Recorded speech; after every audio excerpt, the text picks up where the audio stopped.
देखिए 5 के 5 seat India के खाते में जा रही है। उन्होंने तुरंत कहा भी है कि हम माननीय मुख्यमंत्री और माननीय मुख्यमंत्री जी से इस पे बात भी करेंगे। उन्होंने बात भी किया है कि हम लोग का जो संख्या बल है उसके हिसाब से हम लोग को भी एक सीट मिलनी चाहिए। लाठीचार्ज और ये सब टाइप की जो घटना होना है ये बिल्कुल नहीं होनी चाहिए और सभी लोग मजबूती के साथ एनडीए के मतलब पांचों कैंडिडेट को जिताने का हम लोग का काम करना है।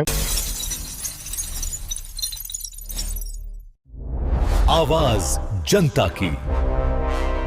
देखिए, बिहार में 5 सीटों पर जो राज्यसभा चुनाव हो रहा है, इसको लेकर के लगातार चर्चा हो रही है। हमारे साथ पीएचडी मंत्री संजय सिंह हैं, बात करेंगे। संजय जी, क्या लग रहा है, क्योंकि जो ओबीसी की पार्टी है, उनके विधायकों की भूमिका भी इम्पोर्टेंट है। क्या लग रहा है, जो 5 सीटों पर आप लोग का कब्जा रहेगा या फिर तेजस्वी यादव की?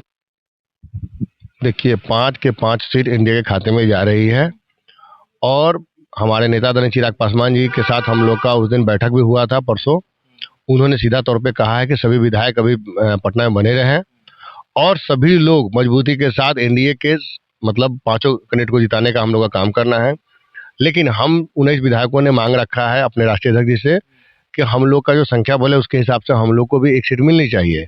इस पे उन्होंने कहा है कि इंडिया के बड़े नेताओं से हम बात करेंगे और अगर संख्या बल के हिसाब से अगर बनता है तो निश्चित रूप से एक सीट हम लोग को मिलेगा। मतलब ये मान सकते हैं, जो क्या आपके तरफ से भी दावेदारी हो सकती है, आपके पार्टी की तरफ?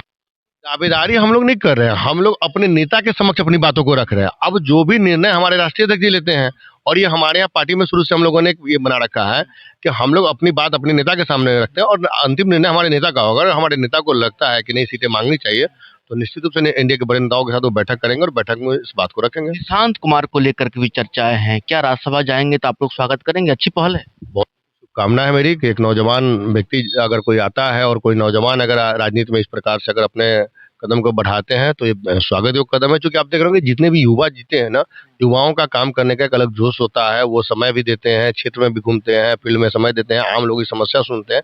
तो कहीं ना कहीं युवाओं को आगे बढ़ानी चाहिए। मेरी शुभकामना है उनके साथ। हमारा अंतिम सवाल लेंगे। देखिए, आप जो है चौकीदार वफादार की बात आपकी पार्टी शुरू से करती हुई आई है, लेकिन आए दिन जो घटना हुई पटना में, आप भी देखे होंगे, लाठी से जो है पिटाई की गई है, जो मांगे अपनी कर रहे थे। ऐसे में विपक्ष के लोग या तमाम लोग ये कह रहे हैं, भाई कहाँ है चिराग पासवान की पार्टी, कहाँ स्टैंड ले रहे हैं? अगर उनके पार्टी के रहते हुए, सत्ता में रहते हुए अगर इस तरह घटनाएं हो रही है तो कैसे देखते हैं?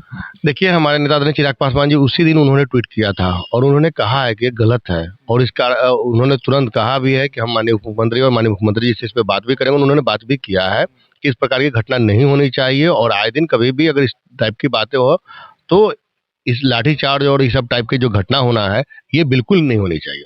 चौकीदार वफादार के साथ आप लोग खड़े हैं बिल्कुल पूरी मजबूती के साथ। इसको लेकर सरकार से बात की, इस तरह घटनाएं नहीं हो? नहीं, हमारे नेता पहले भी बात कर चुके हैं और आगे भी अगर जरूरत पड़ेगी तो हमारे नेता बात करेंगे और इस प्रकार की घटना आगे नहीं हो इसके लिए हम लोग निश्चित रूप से प्रयास करेंगे। साथ पीएचडी मंत्री संजय सिंह थे, तमाम मुद्दों पर बातचीत कर रहे थे। क्या कुछ का वो भी आपने सुना। सोनू के साथ अंशु, न्यूज़ PR, पटना।